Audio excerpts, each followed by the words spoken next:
Moving on now is taking naked photographs of prisoners before sending them to torture itself. It's a question being raised now that a U.S. official is coming out to say the CIA took naked photographs of detainees post 9/11 and kept them. According to The Guardian, which uncovered the story, some of these classified photos show captives blindfolded, bruised, and bound. I'm joined now by John Kiriakou, the former CIA analyst who served 2 years in prison for blowing the whistle on the CIA's use of waterboarding. John, really appreciate you being here. Thanks for having me. You knew the CIA used waterboarding as a torture technique. Did you know about these photographs? No, I did not know about these photographs, and this is an important point, I think. This program was apparently so tightly controlled and closely held that virtually nobody inside the building knew about it. So what is the purpose of photographing these captives naked? Is it purely sexual humiliation? Is it a technique to make them feel vulnerable or uncomfortable? Or is this about processing detainees? Well, I think it's a combination of things.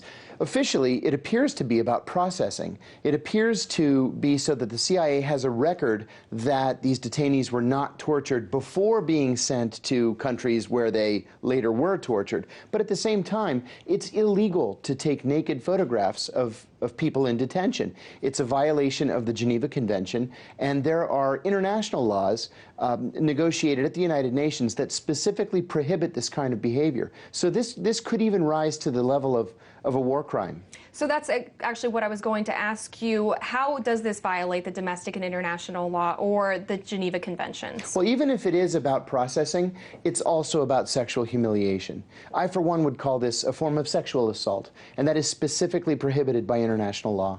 You risked your career and your freedom to expose the torture used by the CIA, yet there have been no criminal charges since they have concluded their investigation into the CIA torture program.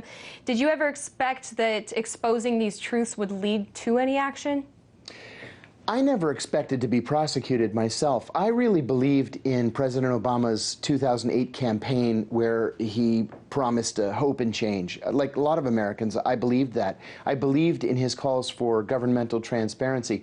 What we've seen, though, on the other hand, is really just an extension of the George W. Bush foreign policy and intelligence policy. There really hasn't been any change. To make matters worse, we've seen this White House protect the torturers, protect the people who conceived of the torture and argued the legality of the torture and carried out the torture. Beyond that, we've even seen this White House protect people who went over and above what the Justice Department had originally or initially allowed them to do. We know from the Senate torture report that there is extensive evidence of sexual assault and sexual humiliation of prisoners, for example, and no one's ever been brought to justice for that. Why are we just learning about these photographs now? Well, this is part of the CIA's secrecy. These photos are apparently a decade old, and we're only learning about them now. I can't help but to think that the CIA simply doesn't want this out because it's further evidence that it carried out illegal acts in the name of counterterrorism. Yet no one is holding them accountable regardless of what we discover about their techniques. And they know that. They know that this president will protect them, and likely the next president will protect them. We're finding ourselves in another sensitive situation. I just came back from Brussels. They're trying to find terror suspects. They're all over the city. Yet when they find someone who may be connected to terror, and they can't find evidence right away, they release those people, like they released one of the suicide bombers, Ibrahim Bakroui, who ended up being a part of what killed 30 people. Is there any instance where there's just such a sensitive topic of terrorism that you need to be able to detain people longer or use different interrogation techniques? I don't believe so.